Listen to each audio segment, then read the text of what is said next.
Olá, amigos, saudações. Hoje é dia 20 de fevereiro de 2020, são 16 horas e 30 minutos.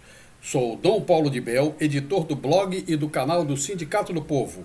E hoje eu vou comentar sobre as besteiras, as asneiras que o senhor presidente da República aqui do Brasil, da República Federativa do Brasil, o senhor Jair Bolsonaro, tá? Mais conhecido como Bozo, né? E ele e os seus ministros, que os ministros são escolhidos por ele escolheu a dedo, né? Aqueles que vão seguir o que ele faz, inclusive as besteiras que ele fala, vão falar besteiras igual a ele também, né? Eu estou aqui para falar sobre os últimos fatos que aconteceram até essa semana, onde até mais um ministro abriu a boca para falar besteira e ele ofendeu uma jornalista, né? Com aquela coisa feia que não cabe não cabe a um presidente fazer aquele tipo de coisa, né?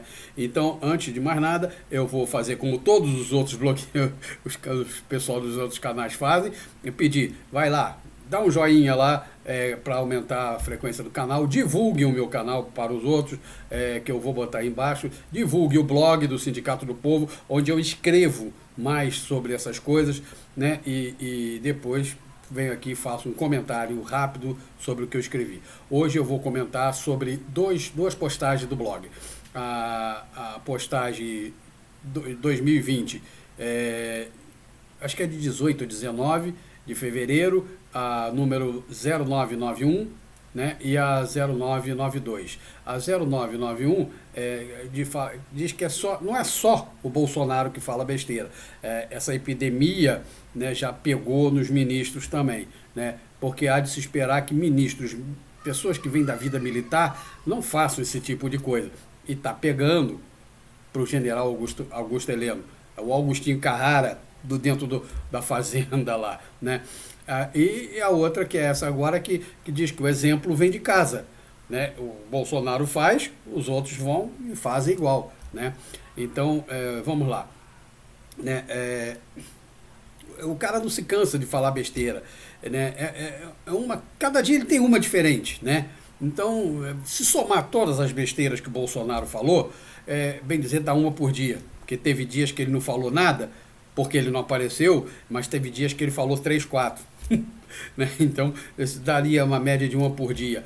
Né? Se você pegar os 365 anos, dos 365 dias do ano passado, onde ele foi do dia 1º ao dia 31, ele foi presidente, pelo menos 300 dias ele falou besteira. Né?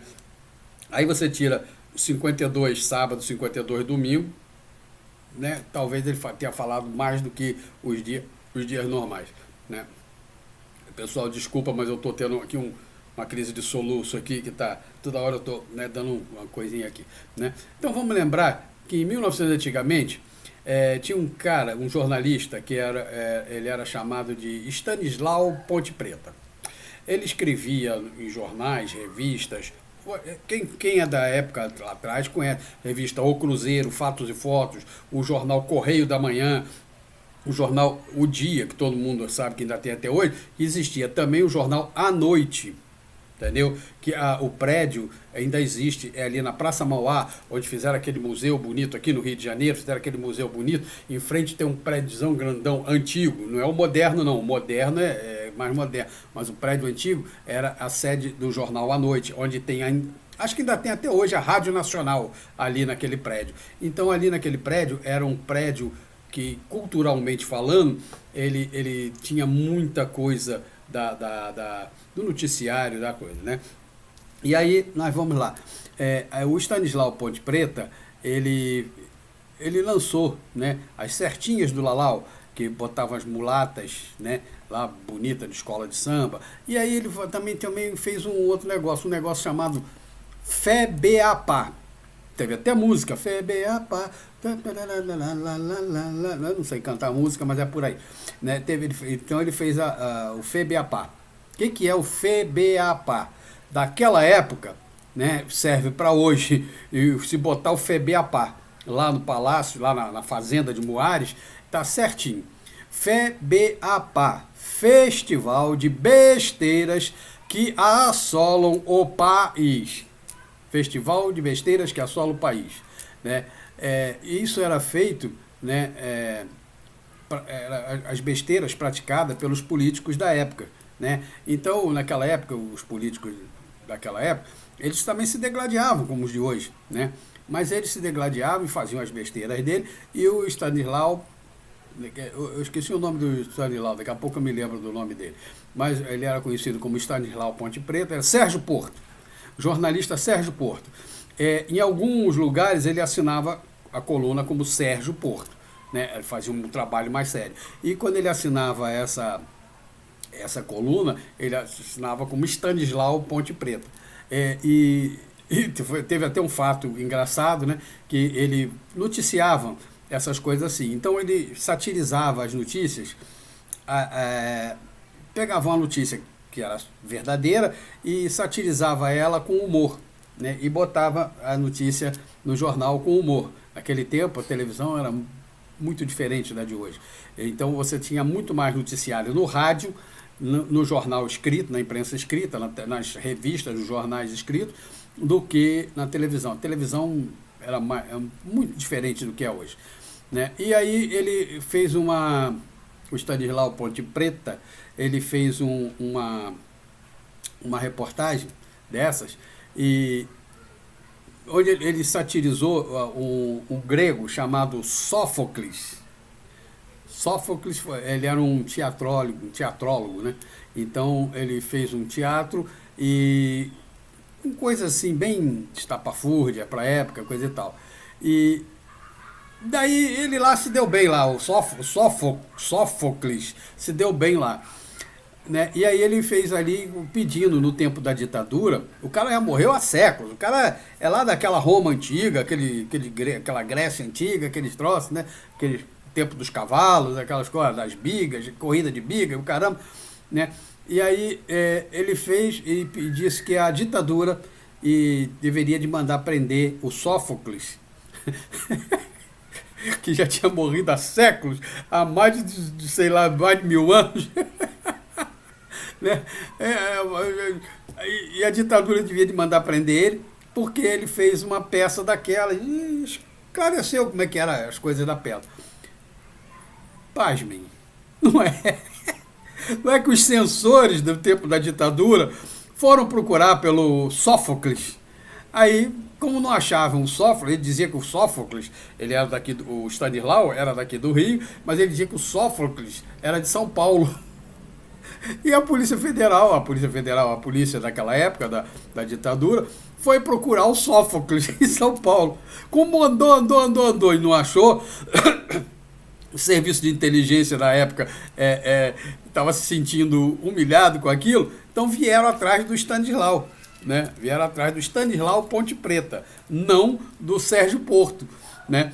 Aí chegaram na redação, procuraram, né? Mas como ele já estava avisado, né, de que essas coisas poderiam acontecer, então o que aconteceu? O pessoal não entregou, né, que estava o Stanislau. Não, quem é aquele ali? Aquele ali é fulano, aquele é fulano, aquele lá é o Stanislau, aquele lá é o jornalista Sérgio Porto. Deixa eu ver seus documentos. Aí o cara vai, não, sou Sérgio Porto. E cadê o Stanislau? Não sei, não conheço. A gente chega aqui, máquina de escrever naquela época, a gente chega aqui, datilografa o nosso texto, a nossa fita, e manda para a impressora e vai embora, vai atrás de notícia. A gente não fica aqui, né? E era assim, que funcionava uma redação de jornal naquela época, né? Hoje, você em casa, você na rua, você faz a sua reportagem. Mas naquele tempo não, você ia lá para escrever o texto, depois entregava para o redator-chefe, né? O redator-chefe ia analisar aquilo e você ia para a rua, né? Caçar mais notícias, né? E quem tinha colunas assim fixas, né? Vinha, escrevia a coluna, entregava lá, e no dia seguinte, aquela coluna que você escrevia hoje não era para ser publicada no jornal de hoje, era para o jornal de amanhã, né? O jornal de amanhã só ia rodar,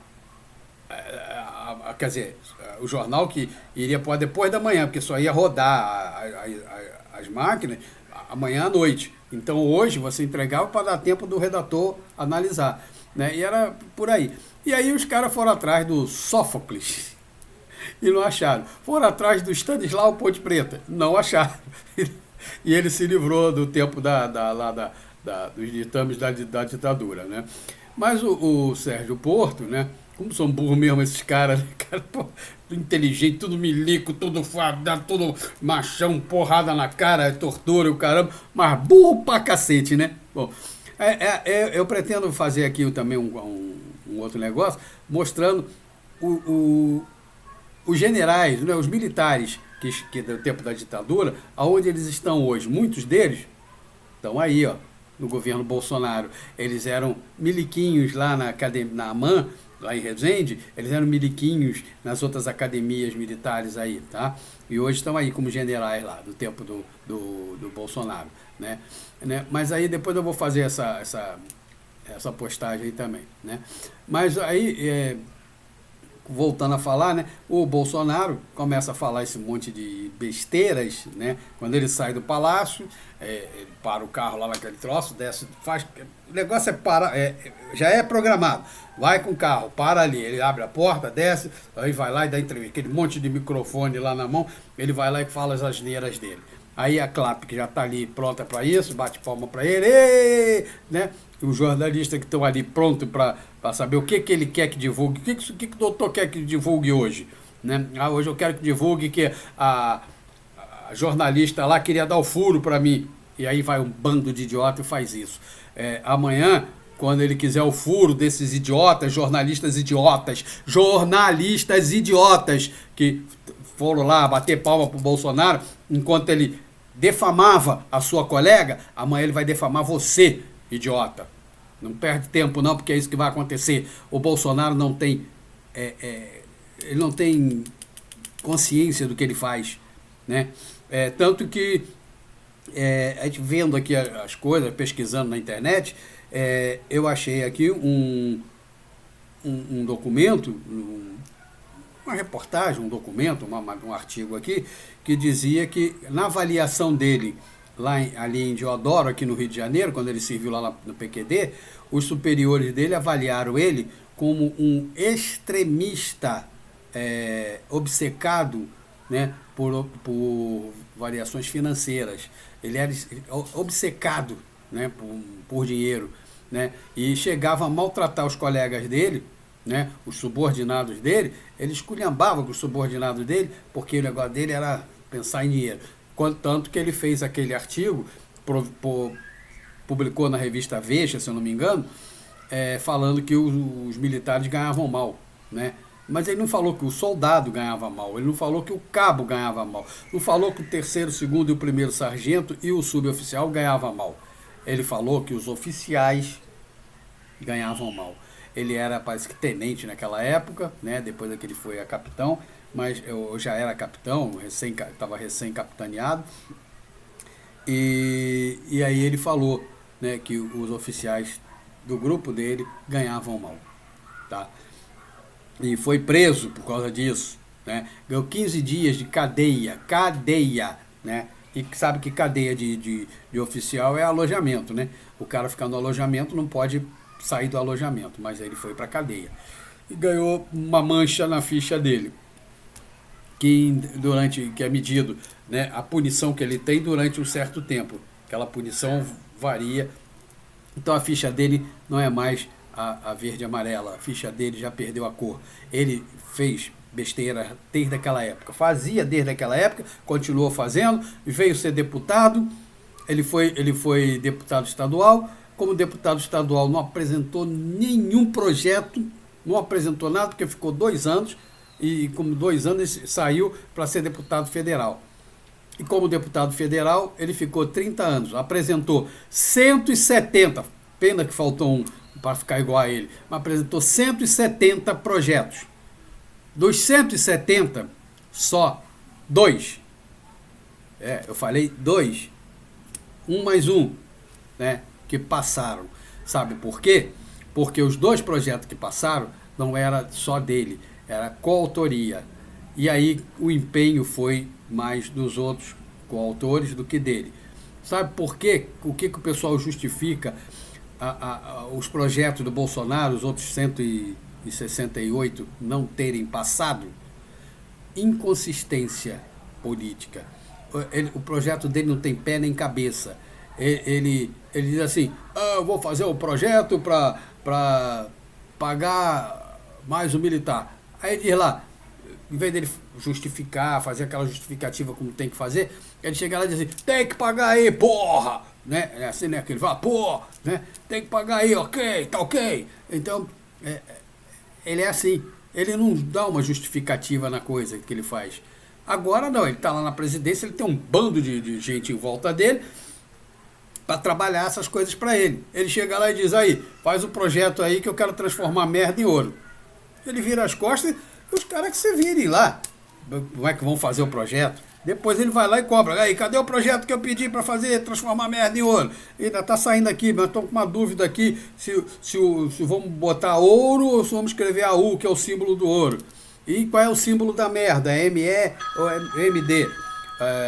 O telefone está tocando aqui, eu não sei quem é, mas não vou atender. Deixa eu tirar ele fora, porque eu não vou atender, porque isso não é hora de ligarem para mim, né? Então, a hora que eu estou gravando aqui, não é, mas deixa para lá. Então, o Bolsonaro ele não tem consistência política. Ele tem 30 anos, né, de vida parlamentar, mas não sabe, ele sabe como funciona o toma lá da cá. Ele sabe que, olha só, eu quero que você aprove aí o meu negócio, mas toma aí uma balinha para você, ó, toma aí uma balinha, tá? E deixa o resto para lá, que depois, toma, vou te dar 2 balas que é para você agora aprovar o meu negócio aí, porque eu preciso de você, quanto aí? 2 balas aí para você aprovar. Aí chega lá pro outro, ó, você leva uma bala só. Ele sabe fazer isso, tá? Ele sabe que quando ele era deputado, o Lula, para aprovar alguma coisa, teve que dar na mão dele alguma coisa, né? Mas se puder não contar com ele, conta com os outros, né? Ele fica no fim da fila. Por isso que ele tem tanta raiva do Lula. É por isso que ele tem raiva do Lula. O Lula botava ele lá no fim da fila, entendeu? Então não precisava de chegar no fim da fila, entendeu? Aí ele quer derrubar o Lula por isso. Mas deixa para lá. Isso não é coisa para aqui, né? Aqui nós estamos falando daquilo que ele falou das jornalistas, né? Essa é a última besteira que ele fez, né? Aquela clape contratada pelo escritório do ódio bateu palma quando ele disse que a jornalista queria dar o furo para ele. Pô, isso não existe, cara. Isso não existe.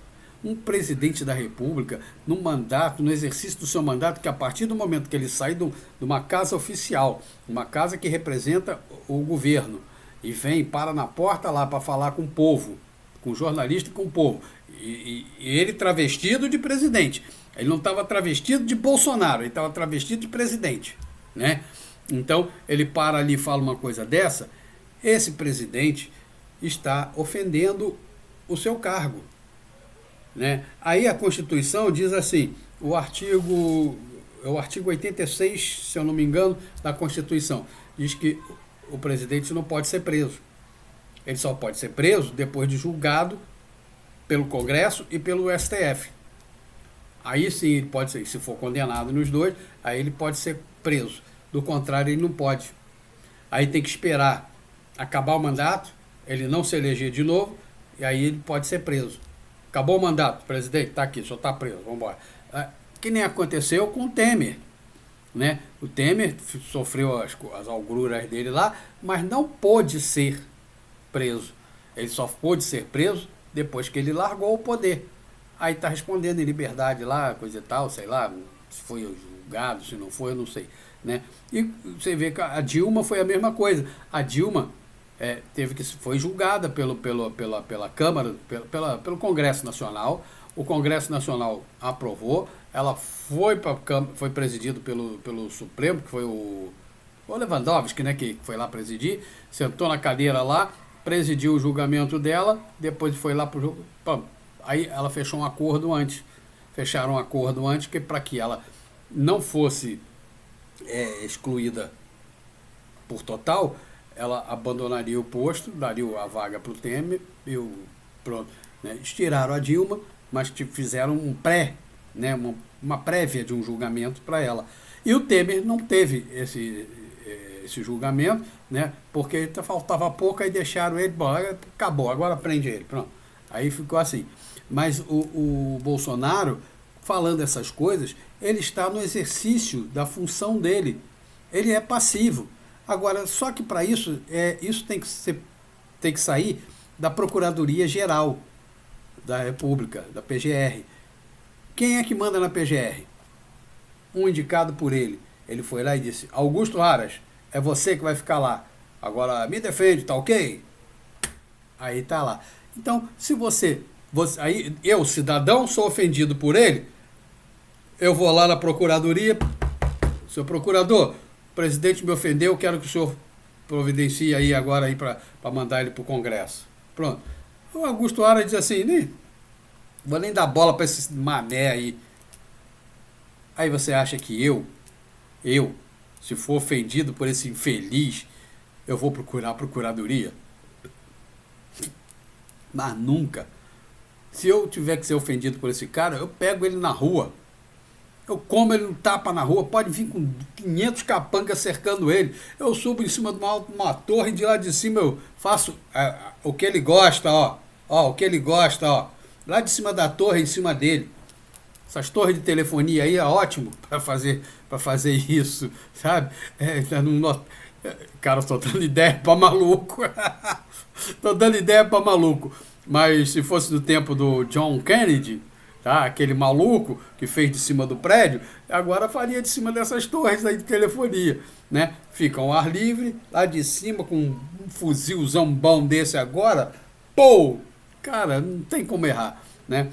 Eu tô dando ideia para maluco. mas vamos lá. Então, pô, o cara tá no exercício da função dele e tá ofendendo as pessoas. Ele tá ofendendo. A Damares ofende também no exercício da função. Também pode entrar do mesmo jeito, tá? E aí ele se esconde atrás desse artigo da Constituição, que está na hora da gente, que não é a cláusula pétrea, mas a gente pode começar a mudar.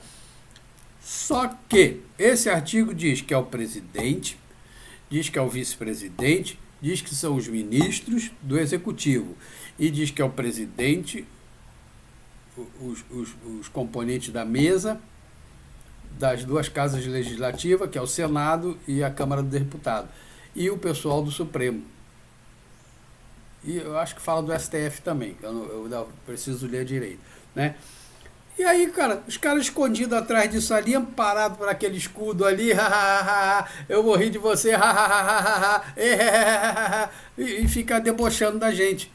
Pomba. E a gente vai ter que aturar pelo menos 4 anos desse cara, né? Estrategicamente ele botou o cara lá que ainda vai fechar ele, entendeu? Se botasse lá o Lula tinha escancarado em cima dele, que nem o Moro tá escancarando em cima do Lula. O Lula voltou lá do Vaticano, chegou aqui, teve que encarar um julgamento aí de que quando ele falou lá que como é que ele falou? Que o Brasil não pode ter um presidente miliciano. E o Moro mandou indiciar o cara.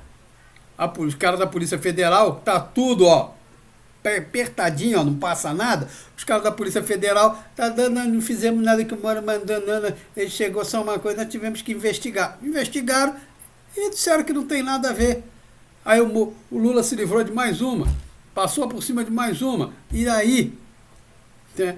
Daí, o que nós queremos é que essa gangue que está lá no governo federal pare de agir. Quer roubar? Rouba! Mas para de mexer com o povo, para de querer incriminar o povo, para de querer ferrar o povo, para de querer atrapalhar o povo, né? Agora, a jornalista ofendida ou qualquer outro tem que aguardar ele acabar o mandato dele para poder, né, fazer alguma coisa, né? Isso lá no Congresso provocou, né? Pô, um estardalhaço do caramba lá, né? Alguns deputados, aliás, todas as deputadas mulheres se pronunciaram contra o Bolsonaro, inclusive alguma, acho que são do clã dele, né, da gangue dele lá no Congresso, também se pronunciaram mais de leve, mas foi, né? A Cátia Abreu disse que prestou solidariedade à jornalista. O senador veneziano Vital classificou como graves e inaceitáveis e reiteradas as declarações sexistas do presidente, entendeu? ele ultrapassou em muito. Eu não sei o que está havendo aqui, porque aqui eu vou ter que ler, que eu estou querendo ler aqui, mas não sei o que está havendo aqui. Né? Deixa eu fazer um negócio aqui. Não, foi demais. Eu tenho que aumentar um pouquinho só aqui, porque é que eu fiz aqui um balaio de gato aqui. Tá aqui, agora já dá para me ver aqui, peraí. Não dá não. Porque... Ei, meu Deus, esse meu mouse aqui tá ruim. Ó, pessoal, tô precisando de ganhar uns likes a mais aí, porque eu tenho... Até meu mouse, ó. Até meu mouse tá ruim, tá? Até meu mouse tá ruim. Ainda é de fio?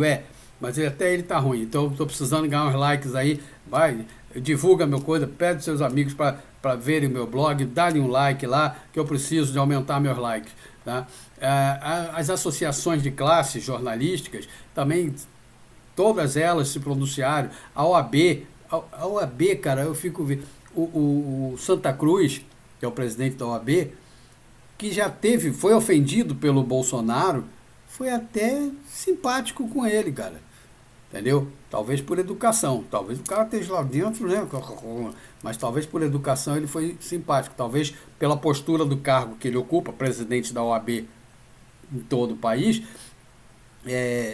talvez por isso ele foi simpático, ele não foi agressivo, mas até ele se pronunciou. Né? E se pronunciou com, sei lá, com uma educação extrema, né? Que eu não teria esse tipo de coisa, né? E aí, né, o Bolsonaro faz essas coisas, né? E aí sobra para quem? Sobra para os seguidores dele, os ministros dele, né? Isso não vou nem falar dos 3 patetas, né? Os 3 filhos dele, né? Não vou nem falar dos 3 patetas, os 3 filhos dele. Mas aí o último foi agora o general, né? Que veio dizer que essa coisa é uma doença infecto-contagiosa mesmo, né? É pior do que essa doença que está lá na China, né? Porque essa está aqui no Brasil, a da China está lá na China, não tem problema, mas essa está aqui no Brasil. Aí pega o pessoal que está no palácio e pega os otários, os bolsomínios que estão com ele, né? Aí o general vem dizer que o Congresso está chantageando, né, o Poder Executivo. Mas sempre foi assim. Sempre foi assim. Cara, volta lá no 15 de novembro de 1989.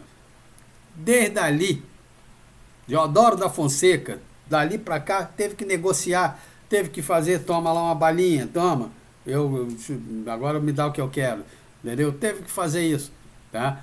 E aí veio ele falar que, agora olha só, né?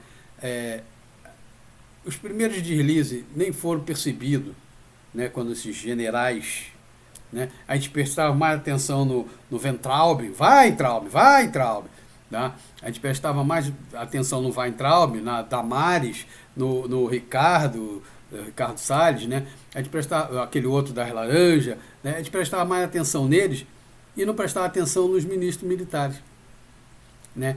Esse Agostinho Carrara, lá do Palácio, o general Augusto Heleno, já falou outras besteiras. Se você procurar, você vai ver. Ele tanto falou, uma porção. E agora saiu essa, que saiu lá. Ele só esquece do toma lá da cá e do é dando que se recebe. Mas isso já está, isso é coisa muito antiga, tá? E o dedo na ferida veio agora, né? E aí, se você volta um pouquinho atrás, nós temos mais alguma coisa. O que nós temos ainda?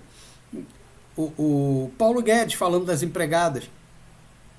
Quer dizer que empregada não pode ir para Disney só uma vez por ano e olhe lá. Isso porque a empregada de patrão rico vai acompanhando o filhinho do patrão, né? Só por isso que aí pode. Paulo Guedes. Aí, Paulo Guedes chegou agora, hoje, na televisão. A mãe, a mulher do meu avô foi empregada doméstica. Paulo Guedes, até tua mulher hoje vai ser empregada doméstica. Até tua mulher hoje é babado, filho de alguém. Só tem um problema, Paulo Guedes. Guedes não, Jegues. Paulo Jegue. Tá? Porque tu tá lá na fazenda de Moá também. Tá? Aqui, ó, hoje a tua família toda vai ser empregada doméstica, porque tu tem que se desculpar com todas elas. Então aí você vem na televisão e pede desculpas, né? Sobe num púlpito daquele, começa a falar uma opção de asneira lá e pede desculpas empregada desse tamanhozinho. Para falar que empregada não podia ir para Disney, tu levou um tempão desse tamanho. Agora para pedir desculpa é desse tamanhozinho. Aí diz que sua avó, sua mãe, sei lá, quem lá quem, foi empregada doméstica. Foi o cacete, rapaz. Foi o cacete. Vai enganar cacete, a mim não, porra. Entendeu? Tu engana a Bolsomínio, tu engana esses caras que vai lá, que tadinha, a mãe dele também foi empregada doméstica. Foi o caramba! Entendeu? Quase que eu digo palavrão aqui, entendeu? Pô, então olha só. Paulo Jegues, não adianta querer se desculpar agora. Falou, tá falado. Agora, trata de agir em favor do povo. Bom, agora se você for lá no blog do Sindicato do Povo, www.sindicatodopovo.blogspot.com, você vai lá, aí você vai abrir lá, esses dois posts que eu fiz, tem lá 2 vídeos, um mostrando o Bolsonaro falando as asneiras dele, né? Mais de uma asneira, e o do Rodrigo Maia, que diz lá que o general Augusto Heleno não sabe o que está falando, está cagando pela boca, e o general Augusto Heleno não reclamou, não falou de chantagem, não falou nada, né, dessas coisas, quando o Congresso foi votar o aumento de salário dos militares. Precisou de toma lá da cá? Não. Né? Aí o cara fala lá que o Rodrigo Maia... Eu não gosto do Rodrigo Maia, não. Rodrigo Maia também, mas ele está ficando maduro agora. Ele está ficando mais maduro. Ele está deixando de ser aquele moleque inexperiente, que nem os filhos do Bolsonaro ainda são, né? E está ficando experiente. E aí ele falou lá, né? O general reclamou, falou alguma coisa quando foi para votar o aumento dos militares? Não, né? Ficou quietinho lá, né? Deixou rolar, né? Pô, aí ele fala lá que tudo lá tem. Ele não diz assim, né? Ah, lá a gente faz troca de jogo, lá faz troca do toma lá da cá. Mas a gente né, negocia. Né? Toma uma coisinha aqui, toma um negocinho ali, vou tirar isso, mas bota aquilo, não sei o que, e aí faz a jogada, né? E aí tudo anda, né, para ferrar o povo, né, como sempre, né? Nunca anda para melhorar o povo, porque na hora de dizer assim, o aumento dos militares tem que ser 40%, 50%. Não existe diferença, não tem impacto nenhum em nada, né? Isso não dá impacto em nada, não ofende nada. O orçamento da União não tem problema, não existe problema nenhum. Mas chega na hora de dizer assim, aumentar o salário mínimo. Poxa, cada R$1 que aumentar no salário mínimo vai aumentar o impacto nas contas do governo de bilhões, trilhões, quatrilhões, pentelhões. Pelo amor de Deus. Quando chega na hora de dizer assim, vamos aumentar as aposentadorias, as pensões no INPS, 1 centavo que der, vai 4 trilhões, bilhões, sei lá quantos pentelhões lá. Por quê que o dos militares não tem isso? Por quê que o dos deputados e dos senadores não tem isso? Por quê que o do presidente, do vice-presidente, dos ministros não tem isso? Eu tenho uma resposta para solucionar o problema do Brasil. Não precisamos de 513 deputados lá, não. Se tivermos 2 não, vamos dizer 3 por estado. Nós temos 27 estados, multiplicado por 3 dá quanto? Vamos lá, 27 vezes 3. 3 vezes 7, 21, e vai 2. 3 vezes 2, 6, 7, 8, 9. Vou ter 91 deputados federais. Porra, 91 para 513, quanto é que se faz de economia? Aí você pode sim pegar o salário desse cara, botar lá 30, 40 mil reais. Mas com 513, o salário de cada um deles não devia de chegar a 10. Tem que ser abaixo de 10. Entendeu? Tem que ser abaixo de 10. Entendeu? Porque se for 10, pensa lá, faz a conta. 10 vezes 513 vai dar quanto? 5 mil. Então, 513 vezes 10 mil vai dar quanto isso aí em salário? Aí você economiza com verba de gabinete, você com carro, com passagem, com essas palhaçadas todas, com terno, com essas merda toda, que porra, a gente não ganha aqui fora e eles ganham lá. Eu não tenho, no tempo que eu trabalhava como empregado, eu não tinha direito a tomar um cafezinho na rua, quando eu saía para fazer meu serviço na rua, entendeu? Eu pegava do dinheiro que o patrão me dava, que eu visitava bancos, dava uma média de 40 bancos, e eu fazia 40 bancos por dia. Se eu não fizesse 40, fazia 38, 37, porque às vezes naquele banco tinha pouco movimento, eu não entrava nele para fazer o que tinha que fazer. Mas aquelas gavetinhas, aquelas caixinhas que eu ia lá buscar os comprovantes das cobranças do banco, e eu entrava, eu saía da Rua do Matoso. Quem conhece o Rio de Janeiro? Rua do Matoso, Praça da Bandeira, Marise Barros, aí Praça de Sans Pena, e até Conde Bonfim, até lá na esquina da Rua Uruguai. Aí voltava, vinha de novo, Conde Bonfim, Praça Sans Pena, aí entrava na Doc Lobo. A Doc Lobo, aí até o Rio Comprido ia até o Estácio, voltava e vinha para a Rua do Matoso de novo.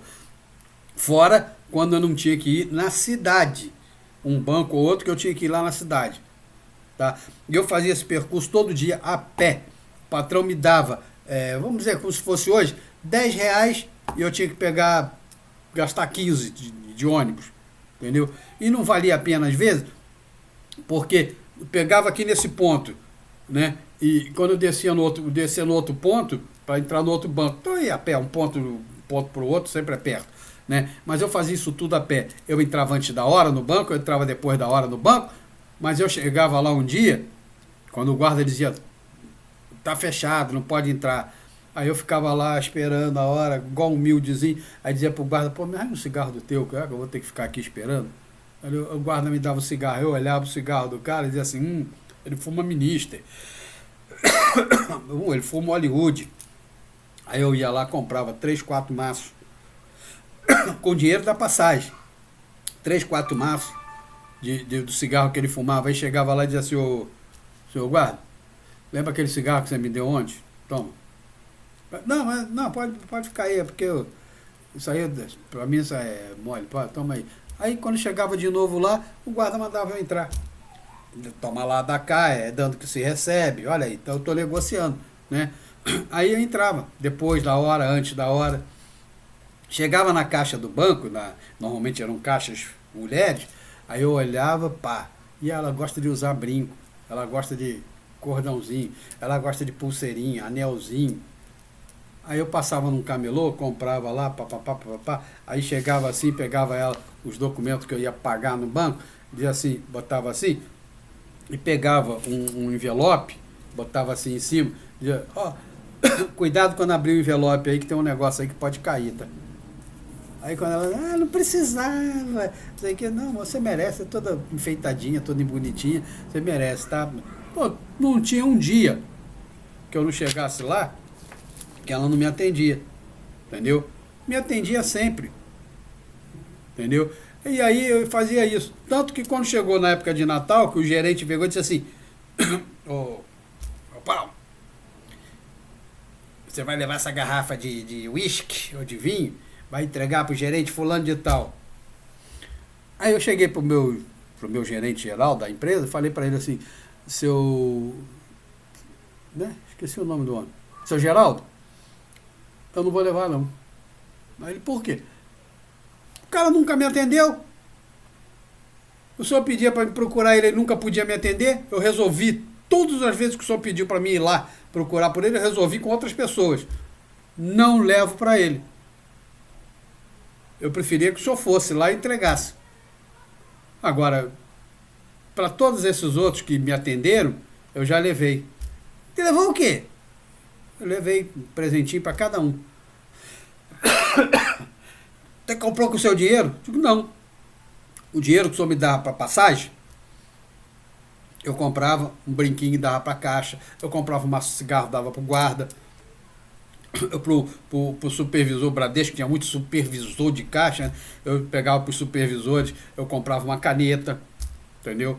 Canetas, às vezes. Quantas canetas dessa daqui eu dei para supervisor de caixa? Quantas canetas dessa aqui eu dei para caixa? Entendeu? Porque naqueles mapas que eles faziam antigamente, eles tinham que escrever com as cores preta, azul e vermelha. Então, em vez de eu dar dessas canetas aqui, quatro canetas dessa aqui de cada cor, dava uma só que fazia as quatro. Entendeu? Então, pô, eu fiz com o meu dinheiro, não, dinheiro da empresa. Quando ele pegou e soube disso, ele disse, poxa, eu não sabia disso. Eu digo, pois é. Por isso que eu saí daqui de manhã, 10 horas, volto às 4, entendeu? Às vezes às 5, mas eu chego aqui com o meu serviço todo feito. Entendeu? Aí, tanto que eu fiquei nessa empresa um bocado de tempo, só saí de lá quando a empresa foi vendida, né? O grupo que comprou resolveu acabar com o que tinha aqui no Rio. Né? Aqui no Rio ficou só a parte de vendas, uma loja que vendia. Para quem conhece, aquela ferramenta que dá um tiro e crava um pino no concreto, a ferramenta de fixação à pólvora da marca Valsiva. Né? Eu trabalhei lá, não na fábrica, mas eu visitei fábrica, eu conheci a fábrica lá em São Paulo, eu trabalhava aqui no Rio, na filial, onde nós tínhamos um potencial de venda imenso. Tá? E até hoje ainda tem-se alguns chumbadores, né, na venda no mercado, algumas ferramentas à venda no mercado. Tá? Então, poxa, é isso que a gente tem que fazer. Tá? A gente tem que saber negociar. E a negociata, lá no Congresso, vai existir. Vai existir, sim. Não vai parar por aí, não. Tá? Bom, eu não posso ficar muito me alongando, mas já dei a dica, né, para vocês visitarem o blog do Sindicato do Povo, sindicatodopovo.blogspot.com.br. Não tem BR. Sindicato do Povo,